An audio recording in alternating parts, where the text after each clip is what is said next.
Hello বন্ধুরা, আজকে দুপুরের মেনুতে দেখো আমার কি ছিল। প্রথমেই ছিল টক ডাল, আর তার সাথে ছিল মাছের ডিমের বড়া। টক ডালের সাথে পটল ভাজাটা আমার বেশি প্রিয়, তবুও মাছ ভাজাটা কিন্তু মন্দ লাগে না।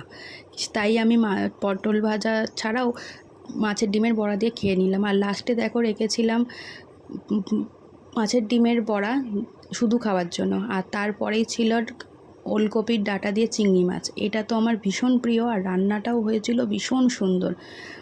আমার সব রান্না আমার মা করেছিল, তো এত সুন্দর হয়েছিল। আর লাস্টে আমি চিংড়ি মাছও রেখে দিয়েছিলাম শুধু খাবার জন্য, কারণ চিংড়ি মাছও আমার ভীষণ পছন্দের খাবার।